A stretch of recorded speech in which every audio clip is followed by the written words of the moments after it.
Help করবো একটু আসেন তো একটু। কি সমস্যা ভাইজান? ভাই একটু বাথরুমে চাপ দিছে ভাই।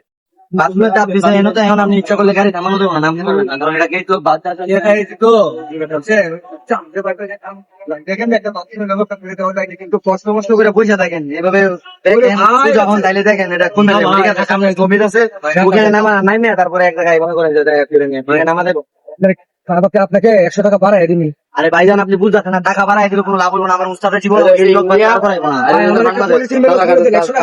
আরে পলিথিন ম্যানেজ করে দিলে কি আপনি বাসের মধ্যে একে দিবেন নাকি? না না না না না, আপনি বয়ে দেন গেট লোক বাস সামনে যায় থামবো, আপনি খালি হাতে খালি হাতে থামবো, স্কুটি আছে ওইনে মনে করেন পাবলিক টয়লেট আছে, আপনি তো এইভাবে উঠে নামানামি করেন। আর আমি খবর দেখে মনে করেন টাঙ্গানের উদ্দেশ্য না করছে, আমারও বাথরুমে আমি তো উস্তাদরে করতেছি আমার বাথরুমে তো আমি মনে হয় বগুড়ায় চাপ দিতে, আমার বাথরুম মনে করেন যে করাই লাগবে, কিন্তু আমি যমুনা শুধু তোমাকে বাথরুমের মাঝে বেরিয়ে যাবে লাভ দিয়ে আমার বাথরুম সামনে বসে লাভ। আর ভাই পলিথিন ম্যানেজ করে দিলে তো আপনি বাথরুমে এনে করতে পারবেন না, বুঝতেছেন না আপনি?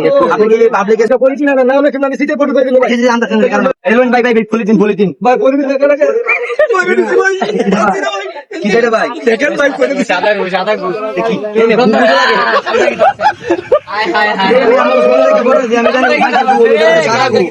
ভাই পাসি না ভাই আপনি পরিমিত আমি দুধের রাখে দিতে পারি কামড়া কি তো আছে আমার তো